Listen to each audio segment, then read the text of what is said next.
Qala Syekh Ubaid hafizahullah, bahwasanya kalimat samar, kalimat yang tidak jelas, itu adalah samti ahlil bid'ah, ciri khas ahlul bid'ah. Wa nahjihimul ijmal fil maqalat, dan manhaj mereka, pegangan mereka, prinsip mereka selalu kalimat-kalimat bersayap, kalimat yang tidak jelas.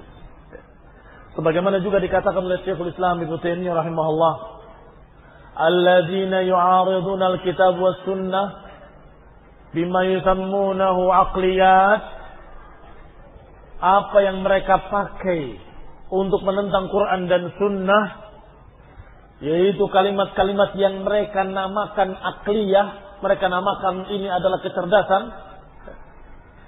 wal kalamiyat wal falsafiyat, yang merupakan ilmu kalam, ilmu filsafat, wa nahwi dzalik, innama yabnuna amrahum fi dzalik ala aqwalin mushtabihah. Mereka selalu menggunakan kata-kata yang mushtabihah, yang samar maknanya, yang mujmalah, yang global.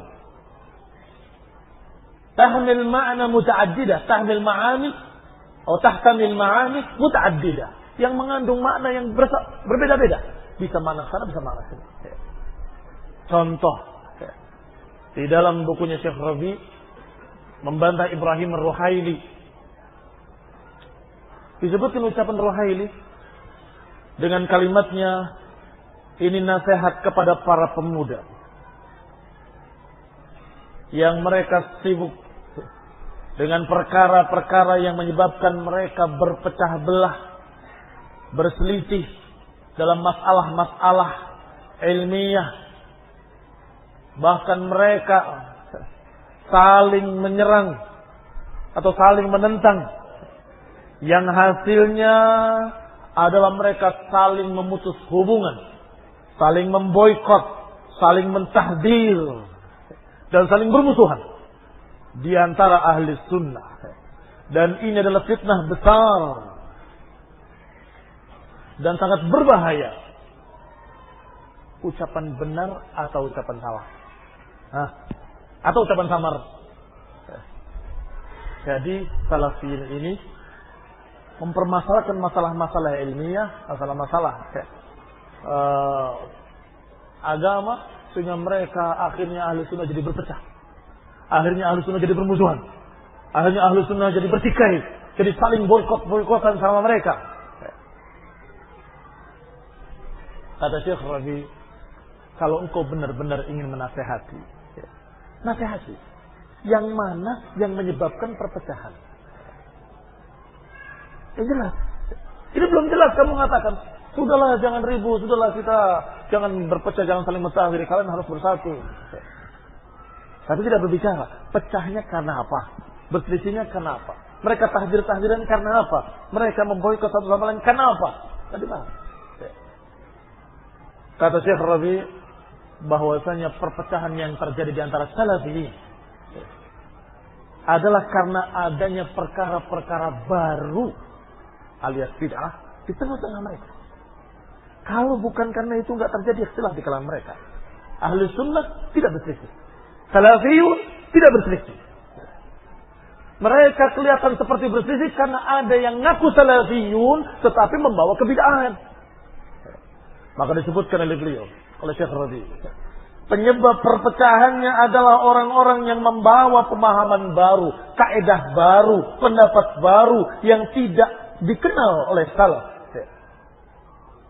Disebutkan satu persatu orang-orangnya. Seperti munculnya di tengah-tengah mereka Adnan Ar'un, munculnya di tengah-tengah mereka Abdul Hasan Al-Ma'ribi, munculnya di tengah-tengah mereka Ali Hasan Abdul Hamid, munculnya di tengah-tengah mereka orang-orang yang seperti itu. Maka terjadilah perpecahan. Membikin kaidah-kaidah baru. Akhirnya sebagian salafiyin masih berpegang dengan para ulama kibar, sebagian juga terbawa dengan kaidah barunya Adnan Ar'un. Tahu Adnan Ar'un? Adnan Ar'un itu menganggap bid'ah istilah salaf. Kalau mereka salaf itu bid'ah, tidak ada istilah salaf. Yang ada istilah muslimin sama ahli sunnah. Ada dalam hadis. Salaf tidak ada. Padahal Rasulullah menyatakan kepada anaknya Fatimah, ana khairu khalafin, khairu salafin li khairi khalaf. Aku adalah sebaik-baik salaf untuk sebaik-baik salaf. Siapa bilang bahwa itu adalah kalimat bid'ah? Itu Adnan Ar'un. Dan juga memuji Said Qutb hadis. Bukunya mengangkat-ngangkat, menyanjung-nyanjungnya. Datang ke Indonesia, datangnya ke orang-orang yang ngaku ahli sunnah salafiyun. Kan aneh. Apa bukan itu yang bikin fitnah?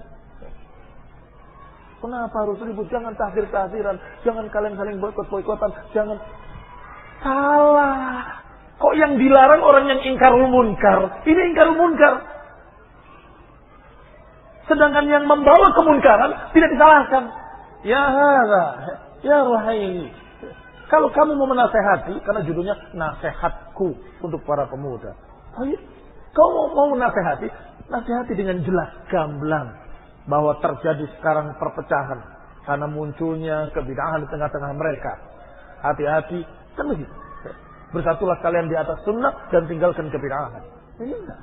Yang disalahkan, yang mentahdir. Yang memperingatkan dari bahaya hizbiyah. Yang memperingatkan dari bahaya sururiyah, qutbiyah. Dari bahaya ikhwaniyah. Ini yang disalahkan oleh dia.